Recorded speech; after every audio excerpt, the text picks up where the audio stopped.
มีผักยังเนี่ยนี่ผักบัวอะไรกับผักกาดอะไรกับผักหอมผักบัวผักกาดผักหอมนี่เลยดิเนาะเอาปลาไปแหละขึ้นตั้งห้องตั้งเฮือนไปพี่หน่อยเนาะกลับก่อนขอยป่านหากินข้าวกินน้ำหน่อยเนาะเปิดคลิปเปิดภาพมาบัดนี้ก็อยู่บ้าน2ของน้องบุตรอีกคือเก่าเนาะเมื่อวานนี้เขามาทั้งน้องเพิ่นบ่อยู่เฮือนพี่หน่อยน้องเพิ่นไปส่งนางใส่เด้ทั้งตู่พ่อเพิ่นบ่ไปอันซักผ้าเนาะจะสิย่างไปนำเพิ่นอยู่พี่หน่อยเนาะอยู่ห้วยอยู่ฮู้โตพักหญ้าขาหุ่นเราก็เกิดไว้ดีนี่เนาะและน้องไปซักผ้าอยู่หลุมพุ่นพี่หน่อยเนาะเด้มาแล้วพี่น้องมาแล้วโอ้ยเนาะไปใช่ล่ะเนยสบายดีเนาะโอ้เอาติดตึมกันมาได้ใช้เสือกันจนเปียกบ่เนาะมาได้ซักผ้าบ่โดยเมื่อวานนี่ไปใช้เมื่อวานนี่ไปส่งเจ้าไปส่งนางไปส่งเจ้าสาวเนาะอยู่ไกลเติบเนาะอยู่วิระพุ่นบ่โดย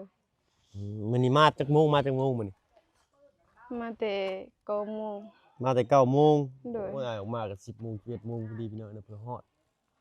ไปพุ่นแหละมีแนวมาให้เมื่อวานนี่เนาะมาหาบ่เห็นเอาเลยฝากไว้น้องบ้านน้องบุตรเพิ่นนะบ้านน้องหัวเพิ่นเนาะโดยแล้วเลยบ่ซักผ้านะยังมื้ออ้ายรถสั่นเลยนี่นะเนาะยังบ่ได้ไปหากินข้าวกินน้ำตื่นเช้ามาแล้วก็มาเลยนี่เนาะใช้พักหญ้าขาหุ่นเป็นอะไรขับไปเบิ่งอยู่ห่าเนาะเอาพี่น้อยเนาะ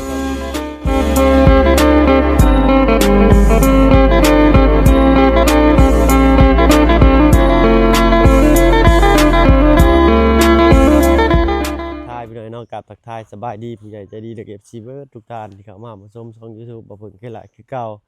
มาฟังไทยฟังลาวแล้วก็ทั้งฝั่งต่างประเทศยินดีต้อนรับเข้าสู่ช่อง YouTube บ่เพิ่งเคยหลายเช่นเคยพี่น้อยเนาะวันนี้พบกับน้องบุษบาพาพื้นว่าซั่นมีผักยังเนี่ยนี่ผักบัวอะไรกับผักกาดอะไรกับผักหอมผักบัวผักกาดผักหอมโดยโอ้ผักแล้วอันนี้ได้ปลูกยังตัวนี้ปลูกหมักแตงแต่ยังบ่ทันออกปลูกแตงยังบ่ทันออกโดยโอ้ยเนาะ3 นานเลยอันนั้นได้ซะผักบัวโดยผักยังเป็นในนี่ผักชีบ่นี่นะผักยังนี่มันบ่ออกนะบุเลยผักบัวเราก็งามจำพี่น้องแทงชิลุสลายขึ้นมา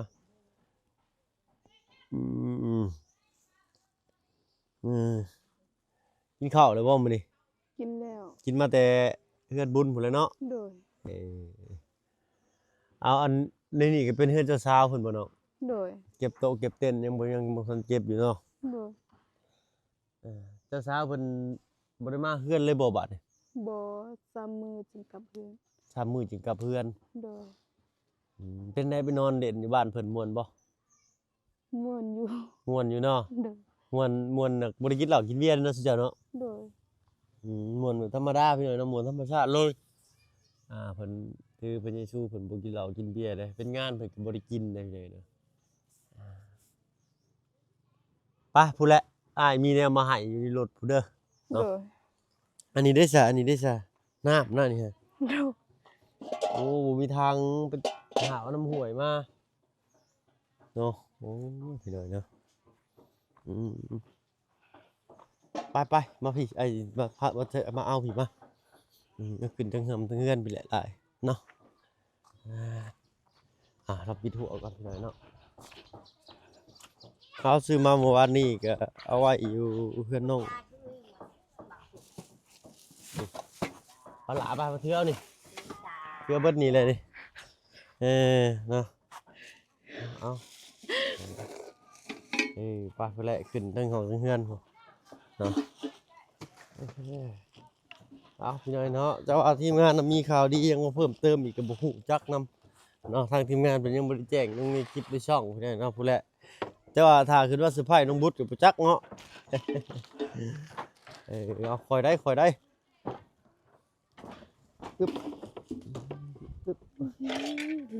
ฮึบ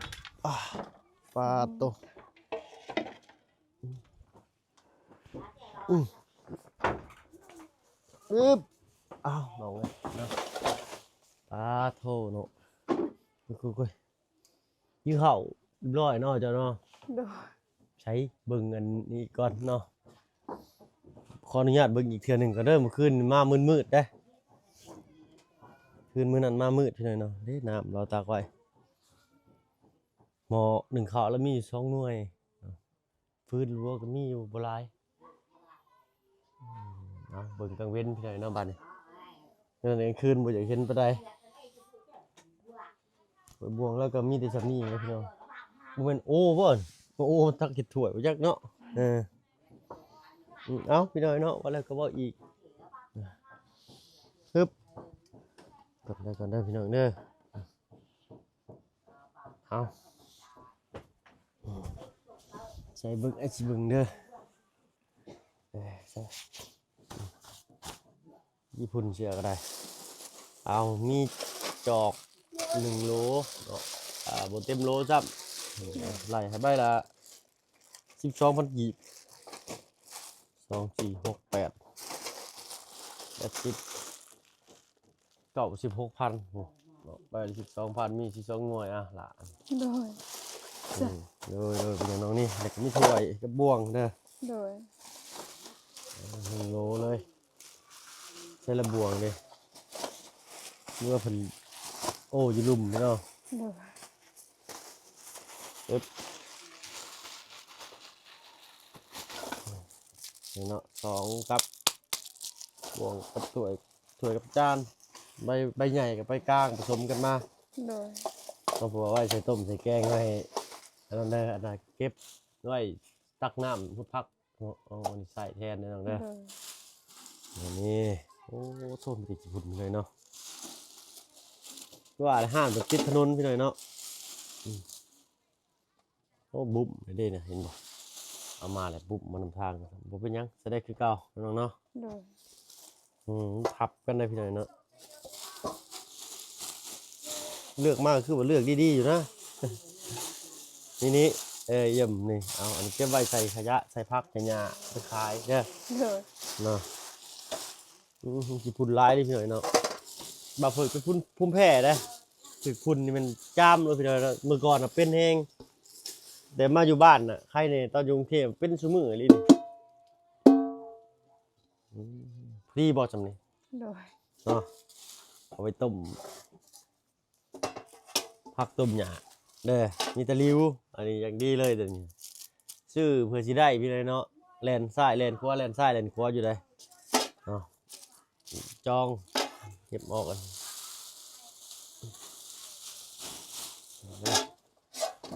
เอามีแตะลิวหน่อยเนาะมีหมอขนาดเท่าไหร่ก็32 นิ้วเลย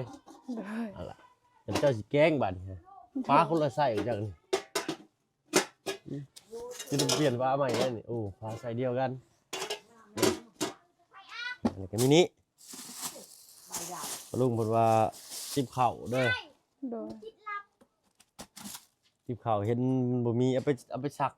เด้อน่ะเอาไปแช่น้ำ โดย แช่น้ำแล้วก็ให้มันนั่นเอาตุพ่อเอามาสบายดีจ้ะสบายดีเอานั่งก่อนนะขาเป็นยังไงน่ะ เมื่อวานกิน เมื่อวานโอ้ เนาะมันปรุงไหม มันปรุงไหมบ่นี่ จ้ะมันอยู่ดีมัดร้อนมัด เช่าหรือบ่บัดนี้ ยังยังห่อน ยังงอนอยู่เนาะ คือไผ่ อืม ห่อนมัด มันกินเป็นครั้งหนึงเลย มันจะกินยาไง มันกินเป็นครั้งหนึงเลยบ่เมื่อวานเอาเนาะนี่มีติบข้าวอย่าลืมมันนะเด้อล่ะ โดย ไปแช่น้ำเลยซักตากแห้งเด้อ โดย ใบกลางมีพี่เด้อมีแต่ใบน้อยเลยโอ้โหดูสิไปใส่หยังนี่เอาไว้ลงเอาไว้พายไปนาเนาะ โดย ไปหายไปชวนพวกคุดจิโร่ถือใส่ติบข้าวไปกินนำเนาะหยัดเต็มนี่อิ่มหนึงอยู่ได้นี่เนาะ โดย มีสำนี่พี่น้อยเนาะหน่วยกลางกว่านี้ก็บ่มีซ้ำเนาะไว้ใช่มีตัวนี้ปลาต้มน้ำเห็นอยู่อันหนึ่งเนาะเอาใหม่ใช่เลยเด้อน้องเด้อเนาะเพราะว่าพอได้ต้มน้ำไว้น้ำสะอาดไปกินได้อล่ะเด้อ โดย โอ้ดีเด้ตัวนี้โอ้ของหนูเอาเจิงกับอันหนึงบ่ได้ค่อยเห็นได้พี่หน่อยเนาะอาต้มน้ำเดี๋ยวนี้ฮะ หาจากใจ นี่กล้าเสียบไฟฟ้าอะไรก็ ตบเบิดคนกินชอบเราก็คือพ่อ นี่เอาลองบินไปได้ล่ะเนาะกล้าต้มน้ำอันนี้เก็บไว้ใส่กินของเดี๋ยวก็มีหมอกกระทะแบบนี้ตัวนี้ก็ได้เนาะ แถวไว้ เก็บได้หรือเปล่ามีบ่หมอนี่อยู่เพื่อนจะ อืม บ่มีพี่น้อยเนาะ โดย อันแบบนี้มันสิใช้พัดใส่ทอดใส่ต้มดีกว่าเนาะแบบเคลือบเซรามิกที่ซื้อให้น้องต้นกล้าน่ะก็ดีคือกันพี่น้อยเนาะแต่ว่ามันสิใช้งานบ่ได้คือตัวนี้เนาะเอาซื้อผิดอยู่แต่ว่าตัวนั้นทอดแบบบ่ใส่น้ำมันก็ได้เนาะเคลือบเซรามิกเนี่ยดีอยู่จะต้องรักษาด้วยตัวน่ะเอาไว้น้องละเด้อเอาไว้ใส่เด้อกระซ้ำเนาะเอาไว้รองน้ำเชื่ออันใหญ่มากก็เอามาบ่ได้เนาะก็เลยได้ตัวนี้ได้ตัวนี้จอกใส่ไว้ได้ละเด้อ โดย อันนี้ก็เก็บไว้ไปแช่น้ำก่อนเลยจังซักเด้อเนาะมีแต่ฝากเจ้าขอบคุณผู้แหละเนาะทั้งหมดทั้งมวลก็ไปกองทั้งแม่ใจดีทั้งฝั่งไทยเพิ่นเดี๋ยวเนาะ FC ใจดีทั้งฝั่งไทยเพิ่นได้มองเห็นเจ้าเลยก็อยากช่วยเจ้าเด้อ โดย เนาะอยู่กับน้องกับพ่อเนาะ โดย เป็นคนเบิกน้องพี่น้อยเนาะเอาก็มีแต่ผู้แหละตั้งมกตั้งใจขอบคุณทั้งแม่ใจดีทั้งฝั่งไทยเพิ่นเนาะ ขอบคุณขอบใจเด้อที่เมใจบุญทางฝั่งไทยขอให้อยู่ดีมีแฮงไปสายมาสายขอให้เจริญปลอดภัยความเจ็บอย่าให้ได้ความใครอย่าให้มีสิ่งใดต้องการให้ได้สิ่งนั้น พี่น้อยเนาะเอากะน้องเพิ่นก็ลืมเนาะตั้งแต่หึงอยู่เด้ทีมงานเนาะบ่ได้เข้ามาหาเนาะเอาปรารถนาสิ่งใดขอให้ได้สิ่งนั้นว่าซะ พัฒนาสิ่งใดขอให้ได้สิ่งนั้น สมดังมโนนึกเด้อ สมดังบ่ให้ สมดังมโนนึกก็สินะ สมดังบ่ให้เดินนึก โอเคเนาะเอาให้บ่ให้ผ่านม่านบ่ให้เบียดเด้อเนาะเดินทางไปไสมาไสก็ให้ตลอดปลอดภัยเนาะที่สำคัญก็สุขกายสุขใจเนาะสุขภาพร่างกายแข็งแรงตลอดปีตลอดไปเนาะ แต่ขอบใจนำ MC ในเด้อ อืม ที่เสาะที่เบิ่งคลิปน้องขอให้อยู่ดีมีแฮงไปไสมาไสขอให้ตลอดปลอดภัยความเจ็บอย่าให้ได้ความใครอย่าให้มีแต่ขอบคุณกับบ่เพิ่งในเด้อไปไสมาไสก็ตลอดปลอดภัยความเจ็บอย่าให้ได้ความใครอย่าให้มีสาธุ ถูกเนาะพี่น้อยเนาะกะไอ้น้องเพิ่นคือว่าแหละน้องเพิ่นก็หึงๆเทื่อหนึงเนาะน้องเนาะ โดย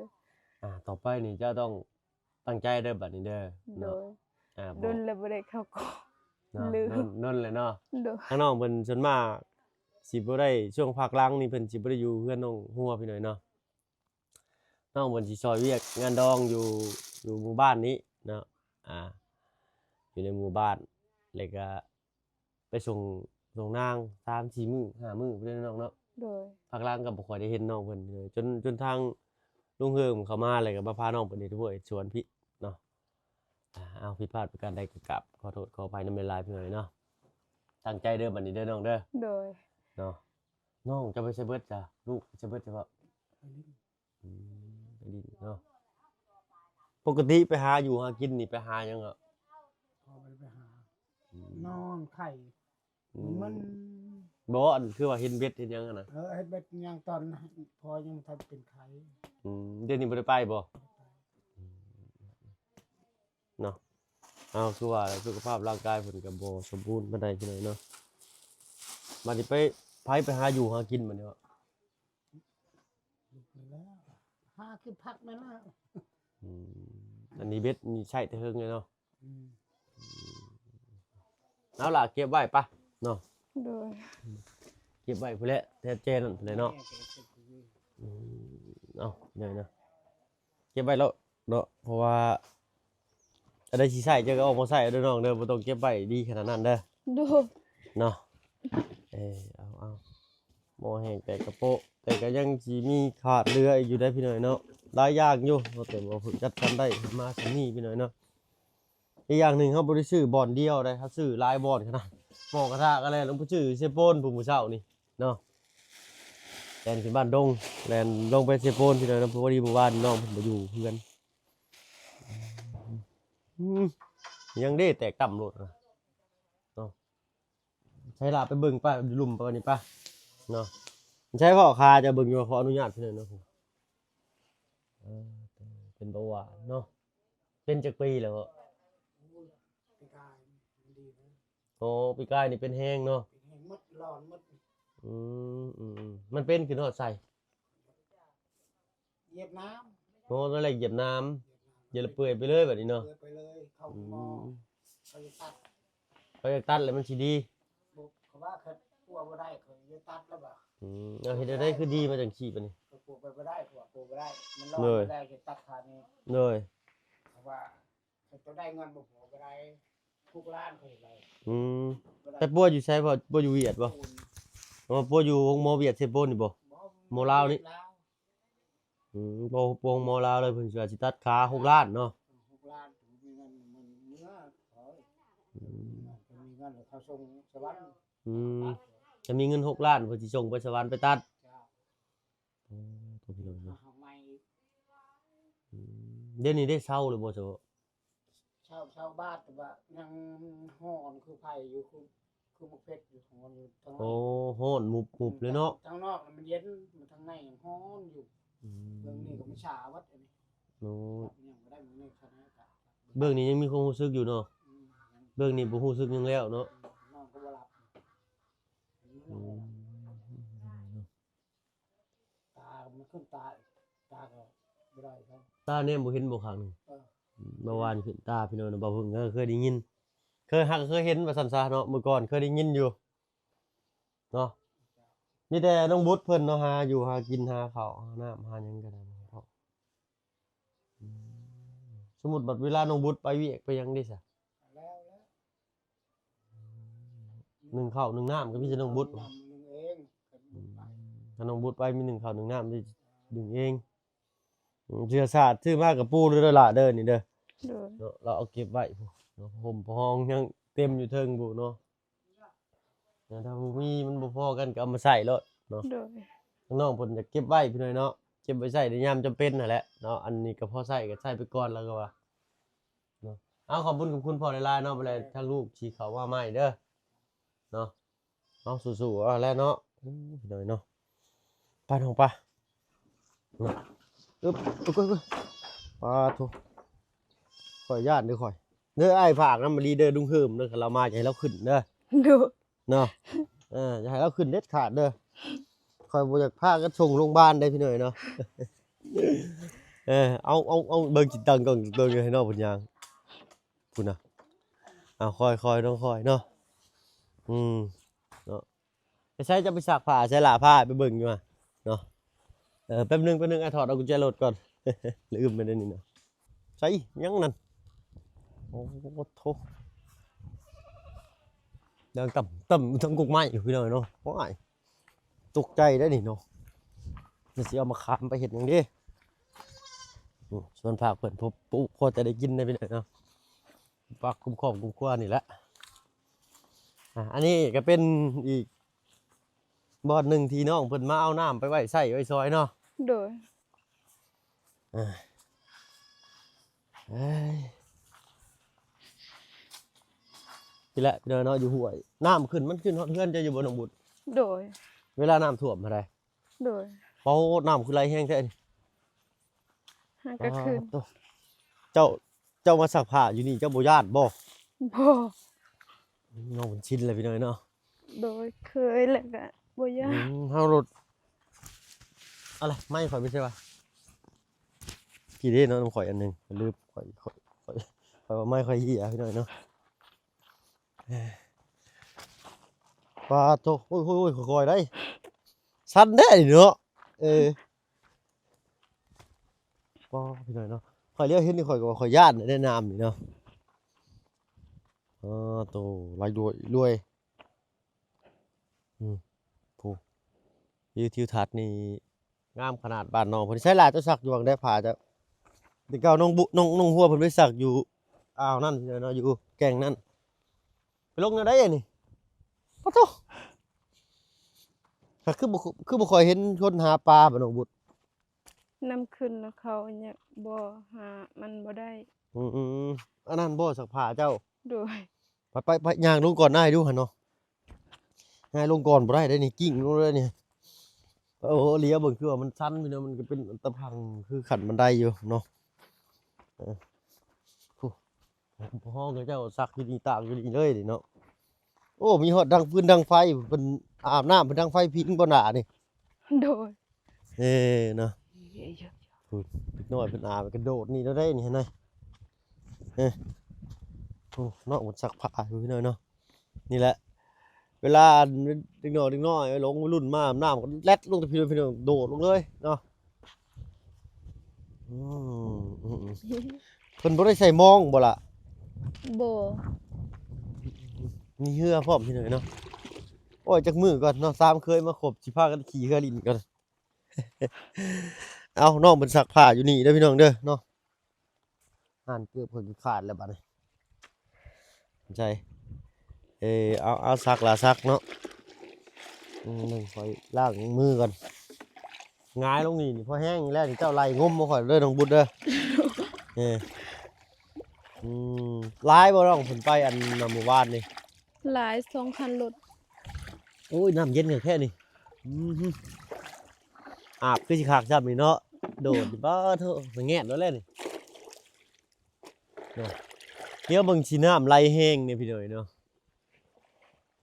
อันนั้นเป็นเรือจักรเนาะ โดย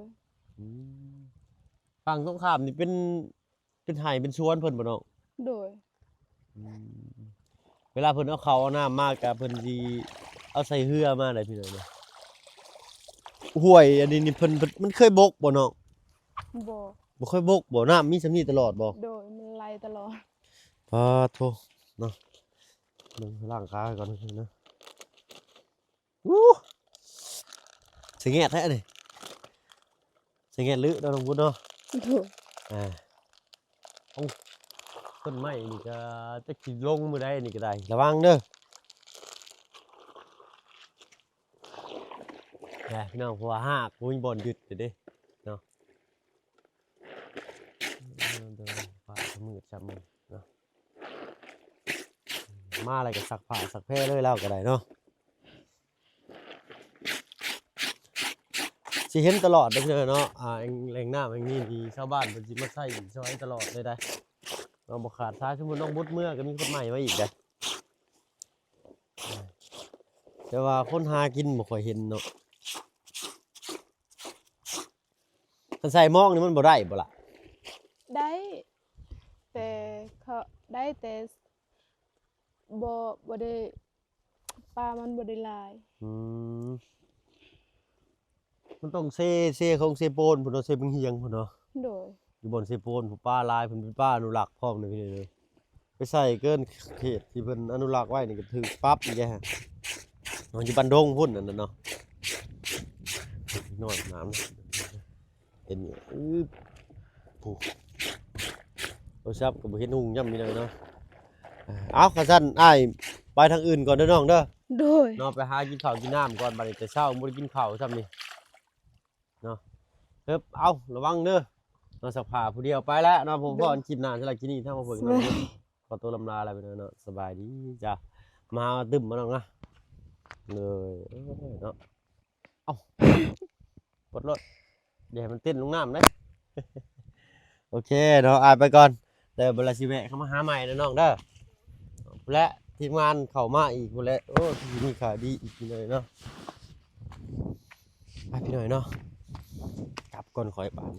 หากินข้าวกินน้ำวันชันเริ่มรู้สึกเริ่มชันแล้วเนาะขอยคิดว่าเราสิมาประมาณบ่ายเด้พี่หน่อยก็เลยเข้ามาประมาณ10 โมง 11 โมงเขาก็บ่ได้กินจับเดินเลยลงคือง่ายแท้เนาะขึ้นมันยากครับวันนักกระต้นกระโตแท้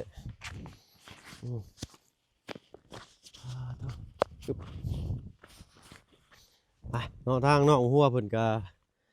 พาเมย์ไปชื่อยาจะเป็นเพียงทางแม่นมก็ได้ บ่ได้อัปเดตเบิ่งช้ำพี่น้อยเนาะเอ้าสำหรับคลิปนี้เท่าว่าเพิ่งเนาะขอลาก่อนพี่น้อยเนาะพบกันคลิปหน้าเด้อพี่น้องเด้อสำหรับคลิปนี้อยู่ดีมีแรงเบิ่ทุกคนที่เข้ามาหามาชมช่อง YouTube บ่เพิ่งเคยไลฟ์คือเก่าเนาะไปแล้วพี่น้องเนาะสบายดีจ้ะเมื่อยหืดขึ้นคอแล้วบัด